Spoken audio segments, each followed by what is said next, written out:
this is Vani and welcome back to the channel Maths by Vani. Now we are starting question part of class 9th exercise 1.1. ठीक है, introduction video रहा था हमारा previous video. अगर आपने नहीं देखा है तो जाकर देखो, आपको लिंक डिस्क्रिप्शन बॉक्स में मिल जाएगा. अब हम स्टार्ट करने वाले हमारे क्वेश्चंस. इससे आपका नंबर सिस्टम और ज़्यादा कॉन्सेप्ट इसके स्ट्रॉन्ग हो जाएंगे. सो क्वेश्चन नंबर 1 हमारे पास है, is zero a rational number? Can you write it in the form of P upon Q where P and Q are integers and Q is not equals to 0. आपको मैंने introduction video में पूरा बताया कि rational numbers क्या होते हैं. ये सीधे सिंपल ये बात पूछ रहे हैं कि जीरो एक रेशनल नंबर है क्या. साथ ही साथ इन्होंने हिंट दे दिया है हमारे पास कि P अपॉन Q फॉर्म में लिखा जा सकता है या Q और Q is not equal to 0 होना चाहिए. तो चलो इस क्वेश्चन को थियोरेटिकली सॉल्व करते हैं. सबसे पहले एक चीज़ समझो, ये पूछ रहा है कि क्या हम ज़ीरो को can you right it in the form of P upon Q. तो हम ज़ीरो को P अपॉन Q फॉर्म में लिख सकते हैं, बिल्कुल लिख सकते हैं भाई. मान लो मैंने यहाँ पर 0 अपॉन 1 लिख दिया या मैंने यहाँ पर 0 अपॉन 2 लिख दिया, तो ये गलत तो नहीं है टेक्निकली, ये ठीक है भाई. P अपॉन Q फॉर्म में है, ठीक है, ये P होता है, ये Q होता है, P अपॉन Q फॉर्म में है, Q is not equal to 0 है. तो दैट मीन्स हमारी ये वाली कंडीशन तो सेटिस्फाई हो रही है ना. तो हम इसको क्या लिख सकते हैं, is zero a rational number. So therefore yes, zero is a rational number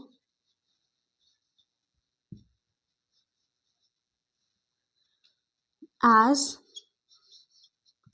it can be written in the form of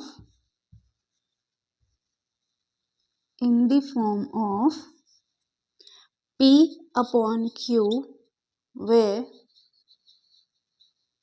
P and Q are integers. कहने का क्या मतलब है, P और Q हमारे इंटीजर्स होते हैं, यानी कि Q की जो वैल्यू है वो नेगेटिव भी हो सकती है, वो पॉजिटिव भी रह सकती है. Are integers and Q is not equals to 0. इसके बाद आप यहाँ पर एक एग्जाम्पल भी दे सकते हो यहाँ पर, ठीक है, यहाँ लिख देना, मेंशन कर देना for example.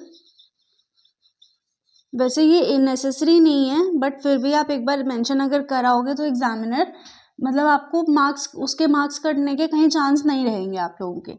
So for example we can write zero as, भाई देखो आपको मैंने बताया था कि अगर हम ऐसे सिंपल बात करें तो ज़ीरो या एक नंबर दे दिया उन्होंने 10, ठीक है, तो 10 जो है क्या वो रेशनल नंबर है, वो बिल्कुल है. क्यों है, क्योंकि 10 अपॉन 1 हो जाता है, यानी कि अगर उसके नीचे कुछ भी नहीं है डिनोमिनेटर में, दैट मीन्स वो हमारा 1 रहता है. यहाँ पर भी सेम चीज़ है, 0 है तो 0 अपॉन 1 हो जाएगा, P अपॉन Q फॉर्म में है, देखो ये तो. अब भाई यहाँ पर 0 upon 1 as P and Q both are integers. भाई 0 भी तो इंटीजर है ना और 1 भी इंटीजर है, so both are integers and और Q जो है इज नॉट इक्वल टू 0 है. तो यानी कि जो हमारी ये कंडीशन है कि ये 0 एक रेशनल नंबर है या नहीं है, वो फुल्ली सेटिस्फाई हो रही है. Now next is question number 2.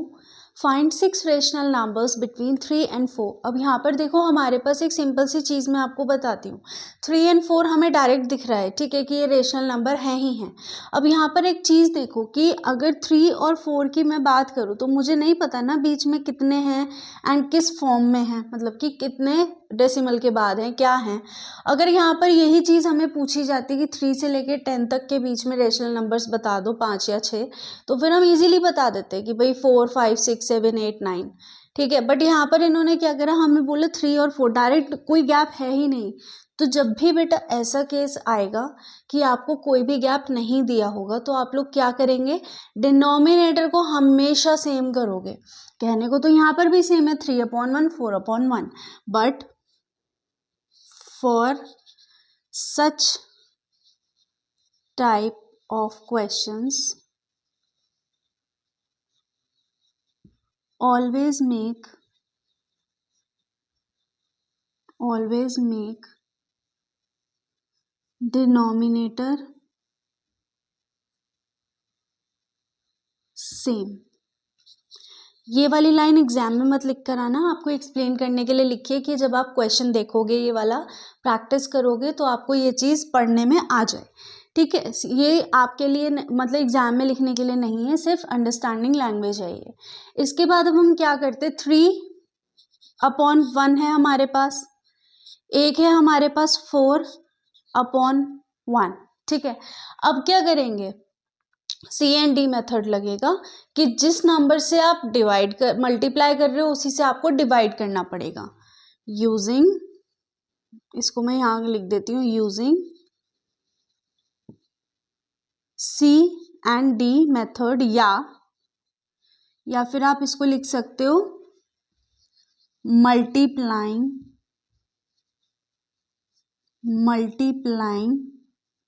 And dividing by 10। आप लोगों की कंप्लीट विश है कि आप इसको किससे मल्टीप्लाई करना चाहते हो, 20 से करना चाहते हो, 30 से करना चाहते हो, दैट्स योर कंप्लीट विश, ठीक है। तो हम क्या करते हैं, यहाँ पर इंटू 10/10, यहाँ पर इंटू 10, यहाँ अपॉन में 10, तो यानी कि हमारा क्या हो गया, 10 3 जार 30/10, ये हो गया 40/10। अब हमारे पास जो दो नए नंबर्स आए हैं वो आए हैं 30/10 एंड 40/10। अब इन नंबर्स के बीच में हमें 6 रेशनल नंबर्स बताने हैं। तो क्या ये हमारा ये देखो यहाँ पर, ये हमारा रेशनल नंबर नहीं है, ये बिल्कुल रेशनल नंबर है। क्यों है, P/Q फॉर्म में है, दोनों इंटीजर्स हैं and Q is not equals to 0 है। तो अब यहाँ से आप कोई से भी 6 नंबर ले लो, आपकी मर्जी है कि आप कौन से नंबर लेना चाहते हो। हम 31 से स्टार्ट करते हैं। सो यहाँ पर आप लिखो, आंसर ही लिख देते हैं direct, therefore 6 rational numbers are, तो 6 रेशनल नंबर्स हमारे पास क्या रहेंगे, 31/10, 32/10, 33/10, 34/10, 35/10, 1 2 3 4 5 एंड 36/10। तो ये हो गए आपके rational numbers, 6 rational numbers between 3 and 4, and ये हो गया आपके आंसर। अब यहाँ पर देखो क्या फ़र्क रहा कि हमें पता रहा कि 3.1, 3.2, 3.3, 3.4, 3.5, 3.6, अगर हम 10 हटाते हैं एंड डेसिमल लगाते हैं तो यानी कि ये हमारे 3 और 4 के बीच में रेशनल नंबर्स रहेंगे। So with question number 2 we are ending our video. We'll see you in next video. Till then keep practicing. Make sure to subscribe the channel, press the bell icon and do share this video.